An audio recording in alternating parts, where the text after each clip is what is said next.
ना मैनू बद नसीब नूं ते बीमार होने का भी कोई हक नहीं कि मैं लम्मे पै जा घड़ी। उठ जा, कूलर च पानी पा लवो, प्यो आने वाला, इन्हूं फिर गर्मा गर्मा गर्मा करना है, उन्होंने गर्मा भी बड़ी जल्दी चढ़ता है। हाय उठ जाओ रब्बा, मैनू कित्थे फसाता ही वे अल्लाह, वे सुन लै मेरी वे, इन्हां कित्थों मैनू माफ़ी दवा दे इस नस्ल तो माफ़ी दवा दे मैनू। आहो एक्टिंग करनी है, सही है पुत्तर, एक्टिंग ही करनी है। पूरी उम्र दादी नूं एक्टिंग लगदी रही मेरी, फिर प्यो नूं, ते हुण औलाद उठी है। हाय औलाद जम्मी सी, इन्हां दी खातर की नहीं सया, आख्या तां हो जाणगे ते सुनी जाएगी। ਇਹ नहीं सी पता कि ਤਾਂ होना तो चुल्हे 'ਚ ਹੀ ਪੈ ਜਾਣੀ ਰਹਿੰਦੀ ਸਹਿੰਦੀ ਵੀ, ਮਾਂ ਨਾਲ ਮੁਕਾਬਲੇਬਾਜ਼ੀ ਕਰਦੀ ਔਲਾਦ। ਪੂਰੀ ਉਮਰ ਪਿਓ ਨੇ ਨਹੀਂ ਸੁਣੀ, ਉਹਨੇ ਨੱਕ 'ਚ ਧੂੰ ਦਿੱਤੀ ਰੱਖਿਆ। ਹੁਣ ਔਲਾਦ ਤਾਂ ਹੋਈ ਤੇ ਉਹ ਆਂਦੀ ਐਕਟਿੰਗ ਨਾ ਕਰ ਮਾਂ, ਉਹਨੂੰ ਮਾਂ ਦੀ ਬਿਮਾਰੀ ਵੀ ਐਕਟਿੰਗ। ਵੇ ਰੱਬਾ ਰੱਖਿਆ ਹੋਣਾ ਹੀ ਨਾ ਅਜਰ ਮੇਰੇ ਜੋਗਾ ਅਗਲੇ ਜਾਨ, ਇੱਥੇ ਦੁਨੀਆ ਤੇ ਮੈਨੂੰ ਕੁਛ ਨਹੀਂ ਲੱਭਣਾ ਸਵਾਏ ਲਿੱਤਰਾਂ ਤੋਂ, ਸਵਾਏ ਗੱਲਾਂ ਤੋਂ। ਇਸ ਖਾਨਦਾਨ ਨੇ ਨਹੀਂ ਸਾਹ ਲੈਣ ਦਿੱਤਾ ਮੈਨੂੰ ਪੂਰੀ ਉਮਰ।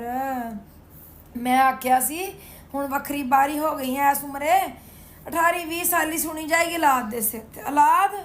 ਔਲਾਦ ਮੈਨੂੰ ਉਸ ਤੋਂ ਵੱਧ ਟੱਕਰੀ ਹੈ, ਸਾਰੇ ਨਸਲ ਤੇ ਗੱਲ ਮੁੱਕਦੀ ਹੈ, ਔਲਾਦ ਵੀ ਆਪਣਿਆਂ ਤੇ ਜਾਂਦੀ ਹੈ।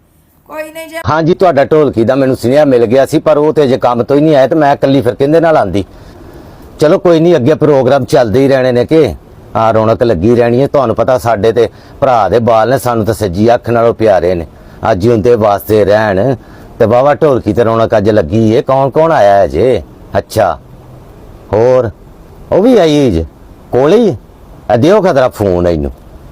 ਫਿੱਟ ਘਟਾਈ ਤੇ ਬੇਸ਼ਰਮੇ ਹੈ ਨਾ, ਕਿਹੜੇ ਮੂੰਹ ਦੇ ਨਾਲ ਉੱਥੇ ਟੁਰ ਪਈ। ਮੈਨੂੰ ਤੇ ਤੂੰ ਆਨੀ ਸੈਂ ਕਿ ਇਹ ਕੀ ਇਹਨਾਂ ਦਾ ਤਰੀਕਾ ਹੋਇਆ ਕਿ ਸਾਰਿਆਂ ਦੇ ਘਰ ਘਰ ਜਾ ਕੇ ਸੱਦੇ ਦਿੱਤੇ ਨੇ ਤੇ ਸਾਨੂੰ ਫੋਨ ਤੇ ਪੇ ਸੱਦਾ ਦਿੰਦੇ ਨੇ ਫੁੱਫੀਆਂ ਨੂੰ। ਨੀ ਚੁੱਲ੍ਹੇ 'ਚ ਪਾ ਇਹੋ ਜਿਹੀਆਂ ਰਿਸ਼ਤੇਦਾਰੀਆਂ, ਮੈਨੂੰ ਨਹੀਂ ਚਾਹੀਦੀਆਂ ਰਿਸ਼ਤੇਦਾਰੀਆਂ। ਹੈ ਅੱਗ ਲਾ, ਇਹ ਮਗਰੋਂ ਗਾਲਾਂ ਕੌਣ ਪਿਆ ਕੱਢਦਾ ਉੱਚੀ ਉੱਚੀ? ਕਿਹਨੂੰ? ਮੈਨੂੰ? ਕਿਉਂ? ਕਾਹਦਾ ਸਪੀਕਰ ਆਨ ਸੀ ਤੇ ਫੋਨ ਕਿੰਦੇ ਕੋਲ ਸੀ? ਹਾਏ ਮਰ ਜਾਈਏ, ਫਿਰ ਕੱਟਾ ਹੀ ਤੇਰ ਤੇ। ਕੀ ਹਾਲ ਹੈ ਭੈਣ ਜੀ? ਮੈਂ ਕਿਹਾ ਬੜੇ ਦਿਨ ਹੋ ਗਏ ਨਿਕਲੇ ਨਹੀਂ ਤੁਸੀਂ। ਆਹੋਗੇ ਤੁਹਾਨੂੰ ਪਤਾ ਤੁਸੀਂ ਨਾ ਨਜ਼ਰ ਆਓ ਤੇ ਮੈਂ ਤੇ ਆਪ ਫਿਰ ਨਾ ਪਛਾੜੇ ਵੱਲ ਨੂੰ ਸਹੀ ਤਰ੍ਹਾਂ ਗੱਲ ਕੱਚੀਆਂ ਮਾਰਦੀ, ਨੂੰਹ ਦੀਆਂ ਤੇ ਧੀ ਦੀਆਂ ਤੇ ਜਵਾਈ ਦੀਆਂ ਤਾਰੀਫਾਂ ਕੱਚੀਆਂ ਮੈਨੂੰ ਤਾਂ ਨਹੀਂ ਚੰਗੀਆਂ ਲੱਗਦੀਆਂ। ਪਤਾ ਤੁਸੀਂ ਗੱਲ ਪਾਏਦਾਰ ਕਰਨੀ ਹੁੰਦੀ ਹੈ, ਮੈਂ ਪਾਏਦਾਰ ਜਵਾਬ ਦੇਣਾ ਹੁੰਦਾ। ਹੋਰ ਮੇਰਾ ਕੋਈ, ਮੈਂ ਕੱਲ ਵੀ ਬਾਹਰ ਬੈਠੀ ਰਹੀ, ਤੁਸੀਂ ਨਹੀਂ ਆਏ, ਪਰਸੋਂ ਵੀ ਮੈਂ ਕਿਹਾ ਆਪ ਹੀ ਪੁੱਛਾਂ। ਵਾਲੇਕੁਮ ਸਲਾਮ, ਕੀ ਹਾਲ ਪੁੱਤਰ? ਹੈ ਸੋ ਕੁਛ? ਅੱਛਾ ਮਾਸ਼ਾਅੱਲਾ, ਮੁਬਾਰਕ ਹੋਏ, ਅੱਲਾ ਤੁਹਾਨੂੰ ਪੋਤਰਾ ਦੇਵੇ। ਪਰ ਚਲੋ ਪਹਿਲਾ ਬੱਚਾ ਜੋ ਵੀ ਹੋ ਜਾਏ, ਪੋਤਰੀ ਹੋਏ ਪੋਤਰਾ ਹੋਏ, ਕਿਸਮਤਾਂ ਵਾਲੇ ਹੋਣ ਨੇਕ ਹੋਣ। ਹੁਣ ਜਾਂਦੇ ਨੇ ਪਹਿਲਾ ਪੋਤਰਾ ਹੋਏ ਨਾ ਜ਼ਰਾ ਤੇ ਵਾਵਾ ਪਿੱਛੋਂ ਲੈਣ ਫਿਰ ਸਹੀ।